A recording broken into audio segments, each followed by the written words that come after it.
WhatsApp guys, welcome back to my channel. बहुत बड़ी खुशखबरी है सब बच्चों के लिए कि जी हाँ, पहली बात तो स्पॉट राउंड की अनाउंसमेंट हो गई कि कब होने कैसे होने, पूरा स्केड्यूल उनका आ गया है। ठीक है, सबसे इंपॉर्टेंट चीज जो मैंने स्केड्यूल में नोटिस करी, सबसे ऊपर ही लिखी थी कि नंबर ऑफ सीट्स जो कि कंफर्म हो गई है। याद है थर्ड राउंड जब अनाउंस हुआ था, जब उसमें बिल्कुल सीट्स नहीं एलोकेट हुई थी, तो उसका कारण क्या था कि 75,000 के करीब, 74,000 से ऊपर ही था कि इतनी सीट्स अभी कंफर्म है और इतनी सीट्स है भी नहीं, एक्स्ट्रा एडमिशंस कंफर्म हो रखे हैं। वो आंकड़ा गिर के 72,000 पे ऑलरेडी आ गया, 72,000, 72,000 पे ऑलरेडी आ गया। इसका मतलब क्या है, ऑलरेडी 2-2,500 बच्चों ने विड्रॉल कर ली है, मतलब कुछ और सीट्स वेकेंट है। और आज क्या है, 16 तारीख है ना, 18 तारीख को, 17 या 18 तारीख को पूरा आपको लिस्ट दिखाया था। यहाँ पे देखो, सारी आप डेट्स चेक कर सकते हो। यहाँ पर सारी डेट्स में वो क्लियरली दिख रहा है कि कौन सी डेट पे पहले वेकेंट सीट्स आएंगी। सबसे पहले आएंगी वेकेंट सीट्स की, भाई ये सीट्स वेकेंट है, फिर आप सब लोग स्पॉट राउंड के लिए अप्लाई कर पाओगे। इस तरह से पूरा शेड्यूल रहेगा, पूरा आप ये चेक कर लीजिए, स्क्रीनशॉट इसका लेके रख लीजिए। सबसे इंपॉर्टेंट बात नोटिस करने की बच्चों ये थी कि सिर्फ जिन बच्चों को कोई कॉलेज एलोकेट नहीं हुआ आज तक, सिर्फ वही लोग एलिजिबल है, सिर्फ और सिर्फ वही, क्योंकि वही लिखा है नीचे। नीचे आप क्लियरली पढ़ सकते हो कि जिन लोगों को कोई भी कॉलेज एलोकेट नहीं हुआ है, सिर्फ वही लोग एलिजिबल रहेंगे। और फिलहाल 17 सितंबर के बाद आप विड्रॉ भी नहीं कर पाओगे एडमिशन। अगर किसी को अपना एडमिशन विड्रॉ करना है और निकलना है बाहर इस प्रोसेस से, तो वो सिर्फ 17 सितंबर की शाम 5 बजे तक का टाइम है, मेंशन्ड है उस पिक में जो मैंने आपको स्क्रीनशॉट खिंचवाया अभी।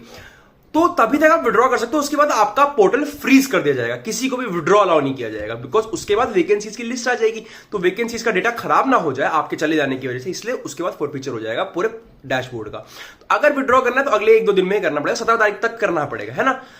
तो और इसके अलावा कोई और बंदा एलिजिबल नहीं है, क्लियरली मेंशन कर दिया। हाँ, और स्पॉट राउंड की एक और कमाल की चीज है कि इसमें जो भी मिल गया वो एक्सेप्ट करना पड़ेगा। अगर एक्सेप्ट नहीं किया कि मैं स्पॉट राउंड 2 में देखूंगा, ना एक्सेप्ट करने की वजह से आपको सीएससीएस पोर्टल से बाहर निकाल दिया जाएगा, फिर आप किसी के लिए एलिजिबल नहीं हो। सेकंड थिंग, अगर आपको कुछ मिल गया और आपने एक्सेप्ट कर लिया, तब भी अपग्रेड जैसा कुछ स्पॉट राउंड में नहीं होता। जो आपको मिल गया वही आपका फाइनल डिसीजन, आपको वहीं जाना पड़ेगा।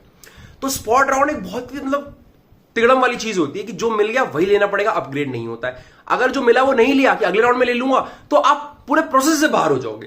और अभी फिलहाल स्पॉट राउंड 1 की एलिजिबिलिटी तो यही है कि सिर्फ वो लोग एलिजिबल है जिन लोगों को कोई कॉलेज एलोकेट नहीं हुआ है, चाहे 1, 2, 3 किसी भी राउंड में कुछ भी कॉलेज नहीं मिला, सिर्फ वही एलिजिबल है। अगर आपको कुछ मिल गया है, थर्ड में भी कुछ मिला था, अपग्रेड वाले यहां पर अभी एंट्री नहीं ले सकते। शायद उन लोगों को स्पेशल स्पॉट राउंड में अपग्रेड का मौका दिया जाए, बट अभी तो नहीं दिया गया। बट खुशी की बात यह है कि सीट्स ऑलरेडी वेकेंट होना शुरू हो गई। 2-2,500 बच्चों ने सीट्स वेकेंट कर दी और अगले 2 दिन का टाइम है। 17 के बाद किसी को वेकेंट सीट्स विड्रॉ करने का मौका नहीं दिया जाएगा। और स्पॉट राउंड आ गए हैं तो विड्रॉ कर पैसे वापस लेने वाला सिलसिला भी शुरू कर दो, बिकॉज अगर विड्रॉ करने में ज्यादा देरी करोगे तो शायद पैसे वापस आना मतलब प्रोसेस में दिक्कत भी हो सकती है। बिकॉज स्पॉट राउंड जैसे ही खत्म होते हैं, तीनों स्पॉट राउंड, उसके बाद विड्रॉ का प्रोसेस बंद हो जाता है, फिर आप विड्रॉ नहीं कर सकते। तो जरूर अगले 17 तारीख तक जिनको विड्रॉ करना है कर लीजिए। फिर वैकेंसीज की लिस्ट आएगी, मैं आप वीडियो लेकर आऊंगा, चैनल पे बने रहना। उस वीडियो को देखकर आप समझ जाओगे कि कितनी सीट्स वेकेंट और कहां आप अप्लाई कर सकते हो। प्रेफरेंस, रीऑर्डर प्रेफरेंस बनाने का मौका भी मिलेगा। सिर्फ वही कोर्सेज आप ऐड कर पाओगे जिनमें सीट्स वेकेंट है। तो ये तो और अच्छी बात है ना, जहां खाली सीटें सिर्फ आप उनके लिए लड़ रहे हो। तो ये एक बहुत ही बेहतरीन खबर और बहुत अच्छे से ट्रांसपेरेंट तरीके से उन्हें सब बता दिया। बाकी पूरा शेड्यूल का पिक मैंने आपको दिखा दिया, स्क्रीनशॉट लेके रख लो। सारी डेट्स पर धीरे धीरे हम आकर वीडियो बनाते हैं। लेकिन चैनल को सब्सक्राइब कर लो, बेल आइकन दबा लो, कुछ मिस मत करना। आपके लिए बहुत इंपॉर्टेंट समय आने वाला है। कट ऑफ 100% गिरेगी, बहुत गिरेगी। स्पॉट राउंड का मतलब होता है कट ऑफ गिरेगी। पहले में शायद बहुत ना गिरे, पहले में वो चेक करेंगे कितने बच्चे किस तरह से अप्लाई कर रहे हैं। सेकंड स्पॉट राउंड में तो बहुत कट ऑफ गिरती है, और कट ऑफ गिरनी ही गिरनी है, क्योंकि अब उन्हें सीट्स भरनी है ना। अब ये सीट्स वेकेंट हो जाएगी। 72,000 अभी दिखा रहा है ना, ये 70,000 के नीचे चला जाएगा आराम से। अगले 2 दिन में इतने विड्रॉल्स होने वाले हैं, क्योंकि जिनको कोई कॉलेज मिला और उन्हें अच्छा नहीं लगा, वो तो विड्रॉ करके निकलेंगे ही ना। और विड्रॉ करके आप स्पॉट राउंड में आ सकते हो कि नहीं आ सकते हो, इसको लेकर उन्होंने कोई चीज मेंशन नहीं करी है। मोस्ट प्रोबेबली ऐसे अलाउ नहीं करेंगे। अब स्पॉट राउंड 1 की सीट में बात कर रहा हूं कि उसमें उन्होंने ऐसा कुछ नीचे मेंशन नहीं किया कि विड्रॉ कर आ जाओ। बाकी आपकी मर्जी है, ठीक है। All the very best, spot rounds are out.